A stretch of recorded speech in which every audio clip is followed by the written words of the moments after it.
Okay, and we're live. Hi, everybody. We're the Deborah.Lucci team from Andover, Massachusetts. And we're going to be talking about selling your home in this market. And I want to introduce myself. My name's Deborah.Lucci, and my website, if you want to get in touch with me, is wherehomesgetsold.com. And I will let the ladies on the team introduce themselves with their website in case you'd like to get a hold of them. Go ahead, Mackenzie. My name is Mackenzie Cormier, and my website is cormierproperties.com. Hi, everybody. I'm Diana Silva, and my website is dianasilvarealtor.com. Okay, so some of the things we're going to talk about is selling in this market, and this is a huge opportunity. I've been doing this for like 23 years, and I think that this is going to be one of the best sellers markets I've ever seen in 2021. But I think it all comes down to, I think it's timing and projecting what we think might happen and what's happening now and getting your house ready. So, Mackenzie, why don't you start about social media and having a seller's house on the market and how important that is? Yeah, so something that I think is going to be extremely important this year and something that has been trending the past couple of years is social media. And our team takes a lot of pride in that, and we're definitely a leader in that space. We are at the forefront of technology, and it's extremely important to hire an agent that understands social media and will be able to get your home on social media, because that is where a lot of the buyers are coming from. So even if they are working with an agent, a lot of times they're seeing these things on their own on social media. And, I'm working with a few buyers right now, and a lot of times, like, they'll send me things that they see on social media or on Zillow and stuff, even though I have alerts going out to them and all of that. So it's really important that your home looks as aesthetically pleasing as possible. So, you want to make sure that it's appealing to the eye, and adding in some things like faux plants or flowers or artwork into your home to just try and make it almost look like an ad that you would see, in a magazine or in, like a home interiors type of social media account, because people really can relate to that. And I think one of the things regarding social media is, I think initially to get the house ready, I think the high-end photography is extremely important in this market. I think, a few years ago, when houses were selling like, in 2005, when the market was hot before the recession, I think that, agents would go out with their cell phones and shoot a few pictures and just put it out on the MLS. But I think because so many people are looking at all this information online, the high-end photography with like the Matterport, and in case anybody doesn't know what a Matterport is, it's like if we were looking at your house, it's like the back of, it's like a dollhouse, and the buyer can go through with their mouse, and it's actually like walking through the house in person. And we also do drone photography, so you can see, where the house is located. And we'll also do a visual tour of the home inside, and also do a verbal of some of the highlights on the home. So you're not going to get as many looky-loos through your property in this type of market that you would a few years ago. So I think the high-end photography is extremely important. Yeah, I think kind of going off of that too, it's just, we say first impressions are everything. And there's so many times when I've gone out on a CMA and they said, I don't know why my house didn't sell. And then I look at the old MLS listing and the photos are dark, super grainy, and it's not even portraying their house in not even the best light, but the best picture possible. So, it's definitely important, photography.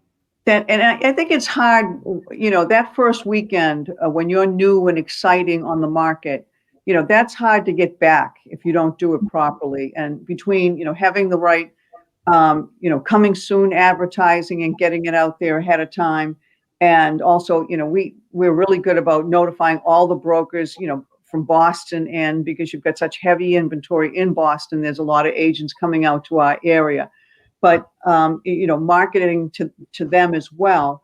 So I just think that this first impression, if you turn around and say, well, if the house doesn't sell, I'll change this carpet over here. If you're going to do it now, the first weekend, because it definitely, we'll get the money back. I mean, we've looked at stats regarding, staging and the condition of the house and things like that.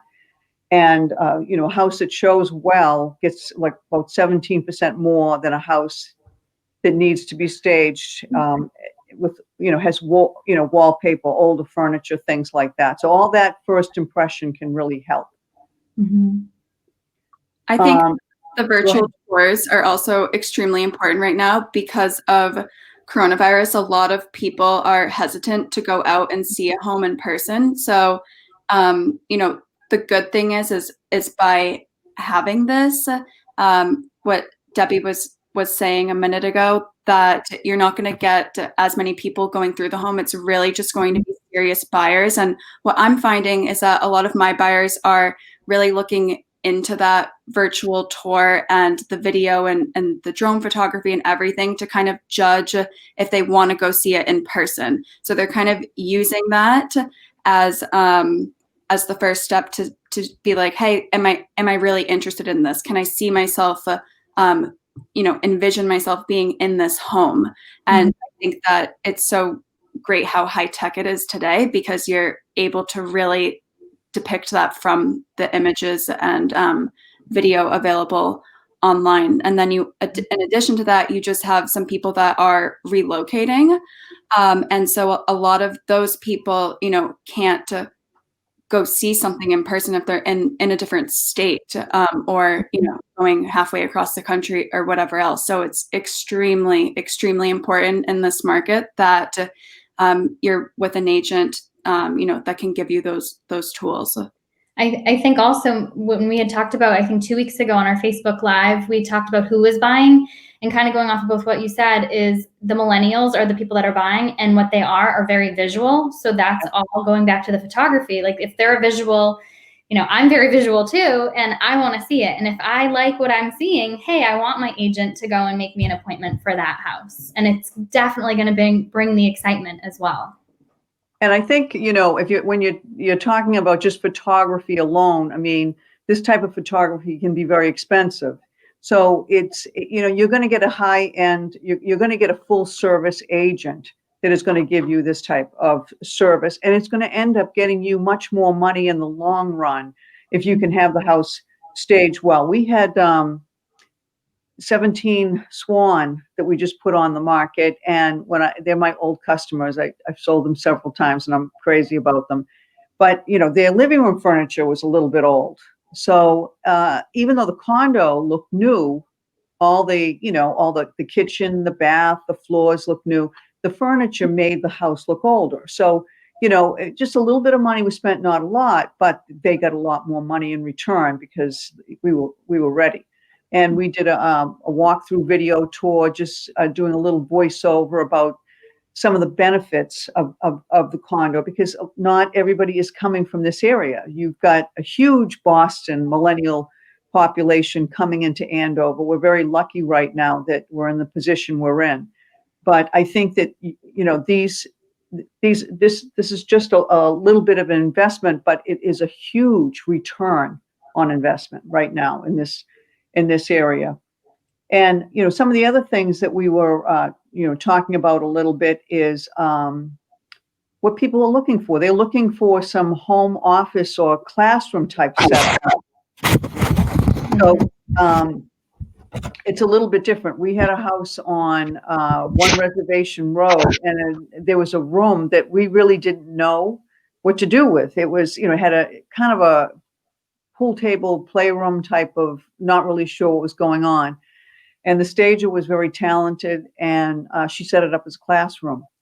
And when she did that, that was really the reason the buyer bought the home. Mm-hmm. So I think, what have you heard from the buyers you've been dealing with? They're looking definitely for that home office, extra space. Yeah. Absolutely. They unfortunately they haven't found it because the inventory is so low, but they definitely want the Zoom rooms, the classroom, they want to be able to have the separation, but then be able to come together as a family. So we have a house coming on the market very shortly, and it's going to be unbelievable. It's going to be, so if you take like a regular box colonial with 8 rooms, 4 bedrooms, and 2.5 baths, and then you can picture that house with an addition. And in that addition is a huge first floor master, and it's got 2 additional bedrooms. So you actually have 7 bedrooms in this house, which is perfect for office space. And that's 75 Rattlesnake Hill Road, which will be coming on the market. We haven't really figured the price point is probably going to be a high 8s, low 9s. They're doing a little bit of work on it right now. But, where before that, you'd say, who wants 7 bedrooms? But now it's like, and I think this trend is going to continue. The office space is really valuable to people. And also, if you've got a couple of kids, it's going to be hard for them to be out in a family room doing Zoom calls with classrooms and things like that. They can have their additional space. So I think some of those things were very, very, very important. Now, so what have you heard? Tell me what your buyers think regarding when you're pricing your home. I mean, I'm dealing with it for one of my customers right now. I think because they're seeing the numbers that people are getting. So these are sellers you're talking about. Yeah. So my buyers are seeing, my sellers are seeing what the other sellers are getting for the property. They're like, well, why can't I list it at that price? Right. And, I try to tell them and educate them that, we have to get people excited. It's not going to, if I list it at that price that it sells for, doesn't mean that we're going to get it. We most likely wouldn't get it. So I think that's been a tough challenge to just let them know, hey, if we're going to price it at $699, that's getting people excited, but you could get in the 8s for it. Right. So you've got that 3-tiered type of pricing that you could use. You could price it high and, have that needle in the haystack type of pricing where you hope you could get it. And most of the time, those listings have to end up coming down in price.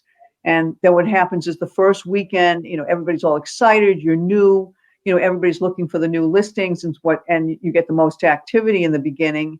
And if you go too high, you might have missed all that. It's just the same almost if you keep the bad carpet in there, you know what I mean? You might not get that back again. Mm-hmm. And then you can price it at fair market value where, maybe you might get one offer and get fair market value, or, you could get people really excited about it, get all that traffic in the first weekend, create a bidding war, and get the buyer that best suits your needs, a certain closing time, maybe a cash buyer, maybe somebody might cross out a home inspection. I think your generation thinks very differently than my generation. See, we would never pay full price before. So you would never do anything like that, where your generation is used to that, Yeah. I think, Mackenzie, when you have buyers out, and you see, if somebody qualifies for, let's say, 700, Mm-hmm. What are they looking at really? What are they expecting? Yeah. So, I really feel like buyers today are extremely educated and they do their research.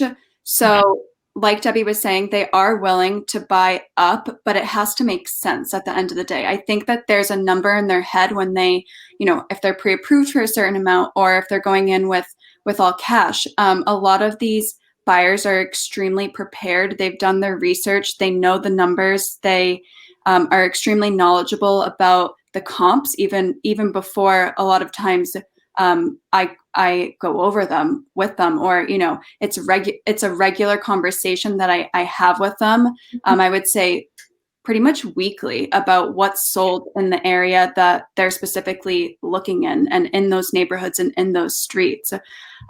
So I would say that, at that price point, I think that a lot of people are looking for a cul-de-sac, 4-bed, 2.5 bath. I think that around 700, they may not expect the home to be in pristine condition. So, Maybe it has an unfinished basement, or right. maybe the counters in the kitchen aren't granite or quartz. So I think that they're looking for something that's in great condition, where majority of the updating has been done. So, a newer roof, or if it's on private sewer, that that system is running well. I think that they're more interested that a lot of the bigger ticket items are in good condition and running. But on the Now, flip if side, they qualify for 700, are they looking for are they looking at 700, or are they looking at 650? So if they qualify and their max is 700, yeah, what homes are they looking at? What price points are they looking at, do you think? definitely below. I would Right. say, up to even $100,000 below what they're looking at, just because of the bidding wars and the lack of inventory that we have on right now. I think when you're first starting to work with a new buyer, you have to figure out what that amount is that they're willing to go up to. And I think it's important to it's not the best feeling in the world as an agent or as the buyer to lose out on a home, but I think by going through that process, you really realize what you're willing to sacrifice, and at really ask yourself, like, at what price, how badly do I want this home, Mhm. and Right.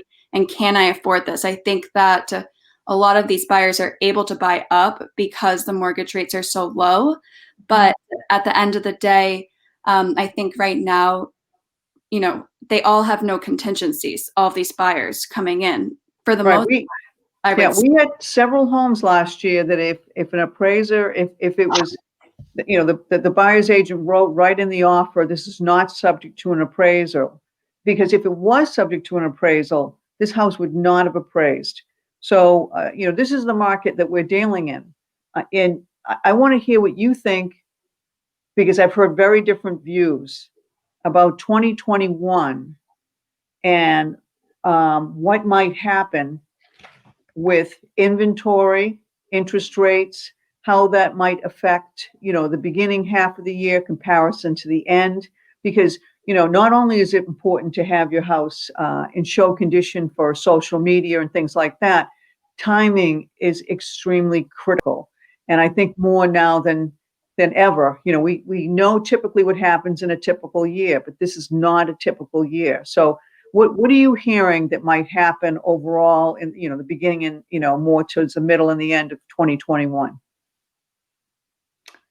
I'm hearing, I mean, I've heard that the interest rates will go up a little bit, but not by much. Mhm. And maybe to the threes. That's what I heard, but doesn't, I mean, that's really not like, if they could get in the, twos, that's great. But I heard that it was going to be going up into the threes, which is Yeah, still good. I mean, there's a lot of people that still have in the fours and fives for, right. But I think that affects how much, like you've got, like my son is 32 years old. Okay. So if he locks in a very, very low interest rate and he reaches a little bit for a house that he's going to be in a long time, he may not be able to do that, buy that big of a house in a few more months from now. Definitely, probably not next year.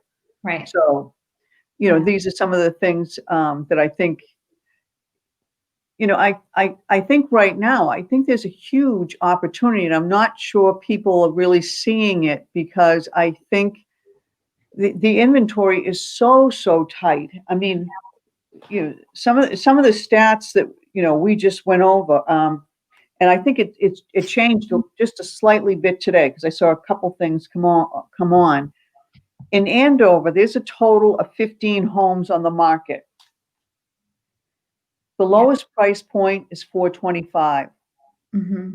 There was one that just came on the other day for 689, and then the next price point is 989.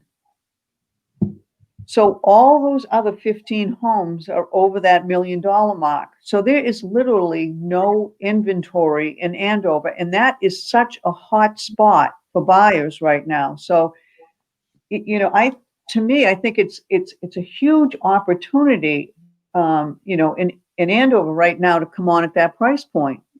Within that 426 to 989 range, that's a huge gap that needs to be filled in Andover. So the other thing that right now, North Reading has one house on the market. I know it has Shailene, but those have got reservations on them. So it's got 25 Bow Street at 575 that just came on the market. I think another one might have come on today when I was checking. Morning, but I forget. It's around that price point too, I'm pretty sure.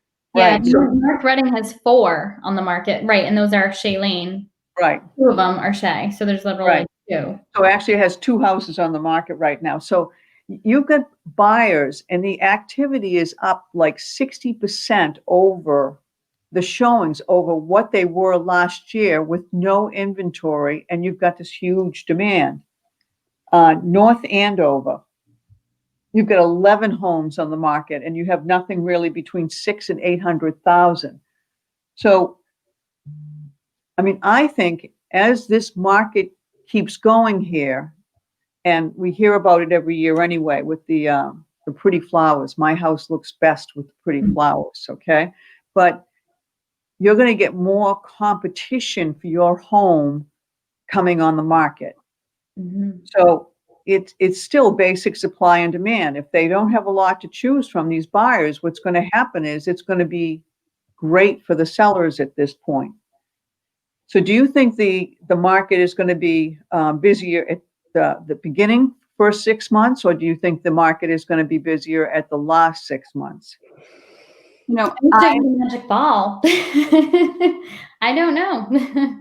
I think it's definitely starting to pick up right now. And I don't know if it's going to go from now all the way until next fall, kind of like what we saw last year, or if there's going to be a little bit of a lull. I think a lot of it is going to, go hand in hand with the virus. And as the vaccines get rolled out and as the cases start to hopefully go down and the weather gets warmer, I think that's when more inventory or the bulk of the inventory is going to come on. And I feel like that's where, as a seller, I think you're still going to do great.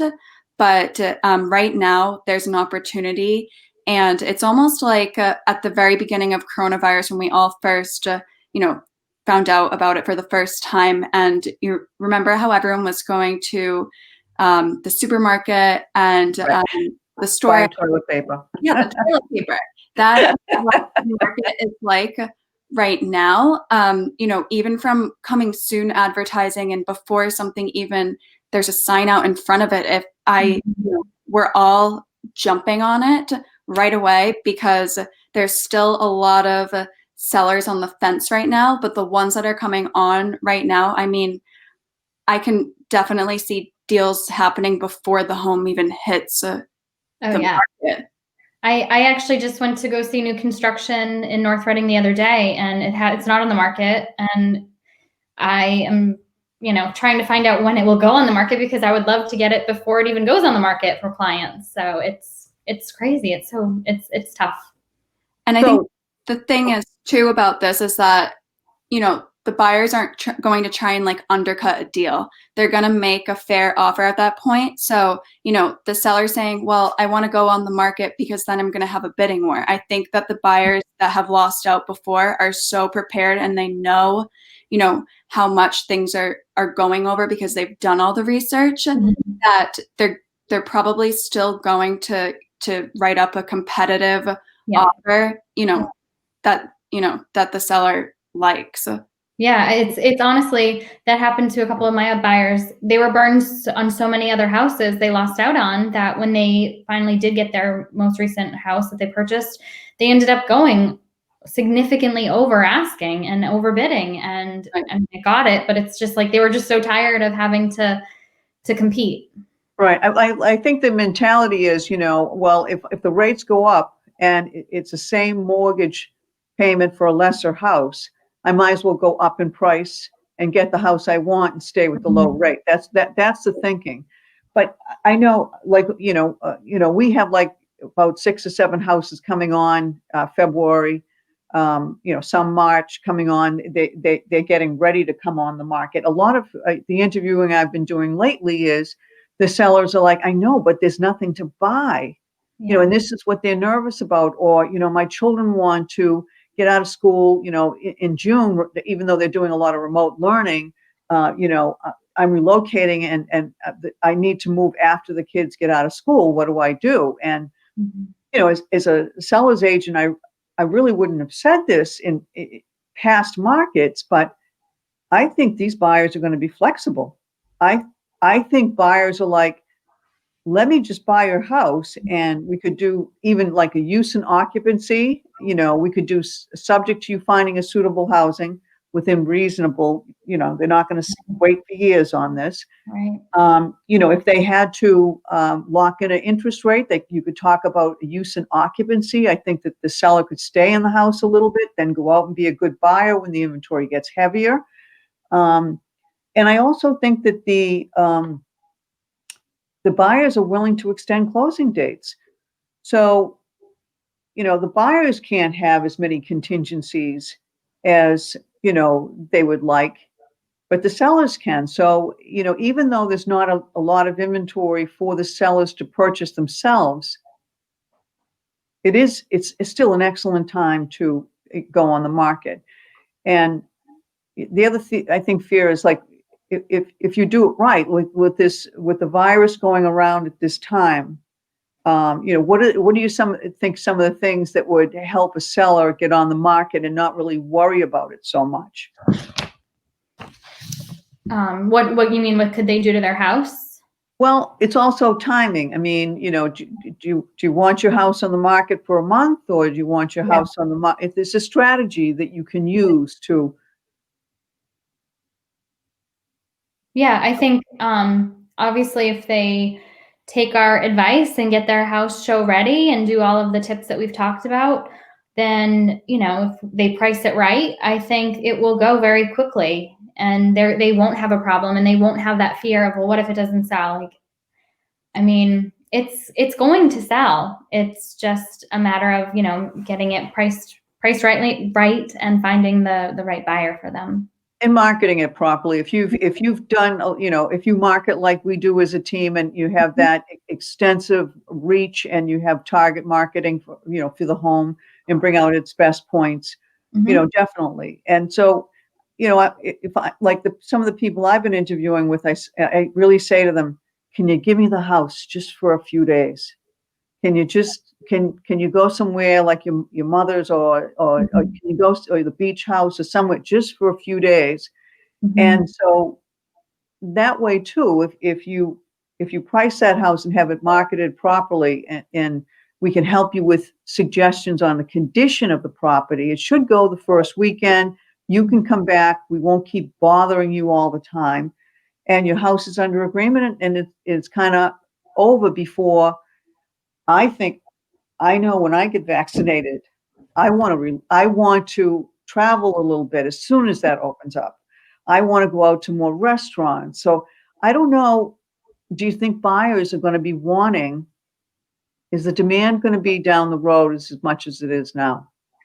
Once this opens up, it may not be. They may have their mind on other things. Right, because once the city opens up, people say, well, then people will go back to the city, and then the suburbs won't be in demand as much. But who knows? It's all hearsay. Right. It's all crystal ball. Yeah. So that kind of ends our Facebook Live today. But we have a special guest, and I think this is going to be a very, very interesting subject. I'm dying to hear him talk. He's one of my favorite Andoverites. He's always been great to me. Alex Vispoli. He was a selectman for a very, very, very long time. He's very on the pulse of Andover. So we're going to be live again February 4th at 1:00. And if you're looking in north of Boston, please look us up with the Deborah.Lucci team. And we've sold 148 homes last year, $108 million worth of real estate. And we would love to help you either buy or sell in this market. So thank you, ladies. And we'll see you in the office or on Zoom. And we'll be back on February 4th. Sounds good. Thank you. Thank you. Bye-bye.